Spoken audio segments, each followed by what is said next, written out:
Assalamualaikum, apa kabar teman-teman semua? Semoga sehat selalu ya. Nah teman-teman ya, sebelumnya mohon maaf ya, gue jarang upload karena gue sedang fokus di di channel ini teman-teman ya. Jadi ada dua channel yang sedang gue bangun teman-teman. Oke. Nah pada video kali ini teman-teman ya, gue mau jawab pertanyaan yang cukup banyak ditanyain oleh orang ya teman-teman ya, oleh pasien banyak banget yang ditanyain. Apakah berbahaya jika infus itu macet teman-teman? Ya. Jadi kan kita sering banget ya teman-teman kalau kita dirawat kadang-kadang infus macet. Ya apalagi suka ada yang gue denger tuh dirawat di rumah ya di komentar-komentar kolom YouTube.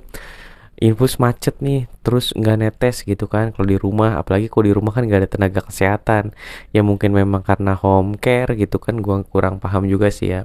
Nah ini berbahaya nggak sih kalau infus macet ya? Jawabannya adalah keseringan itu nggak berbahaya teman-teman ya, rata-rata infus macet itu tidak berbahaya ya. Tapi gini teman-teman, pertama teman-teman harus tahu dulu kenapa alasan diinfus. Kalau memang karena kekurangan cairan dan dehidrasi berat ya otomatis itu infusnya jangan sampai macet kalau bisa ya. Kalau macet pun harus segera diperbaiki ya, dalam artian kalau teman-teman di rumah sakit mungkin tinggal bisa panggil petugas kesehatan ya, entah perawat ataupun bidan seperti itu. Tapi kalau di rumah ini agak sulit, makanya jarang sih gua kalau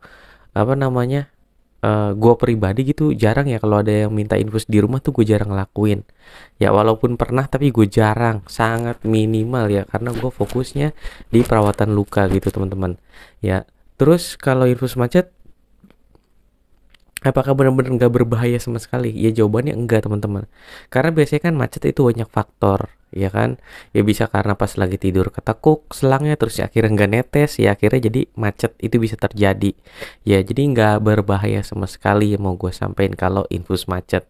Ya tapi juga teman-teman ya ini tergantung kebutuhan si pasien juga ya. Intinya kalau emang dia yang butuh cairan terus banyak ya, tapi ini jarang terjadi sih teman-teman ya. Setahu gue orang-orang yang butuh cairan banyak pasti kondisi pasiennya tuh jelek dan pasti adanya di rumah sakit. Kalau adanya di rumah sakit pasti itu dipantau dengan ketat di rumah sakit ya. Makanya di rumah sakit kan ada ruang ICU ya, intensive care unit ya, yang emang itu tiap jam itu memang ada petugasnya gitu. Jadi insya Allah nggak akan gimana-gimana ya. Beda cerita teman-teman kalau memang dirawat di rumah ya, itu kan gawat, itu kan menurut orang awam.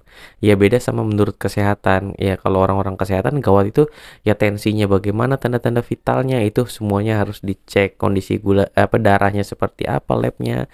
Ya itu taunya seperti itu teman-teman ya. Jadi buat yang mengalami infus macet nggak perlu khawatir gitu ya. Bisa aja misalnya malam ini macet nih, terus kan dirawatnya di rumah nih, misalnya diinfusnya di rumah ya, terus dihubungin petugas medisnya nggak datang-datang, ya udah nggak apa-apa ya, besok aja panggil lagi nggak masalah teman-teman gitu ya. Mungkin itu sih teman-teman jawaban dari gua. Sampai ketemu lagi di video selanjutnya. Wassalamualaikum warahmatullahi wabarakatuh.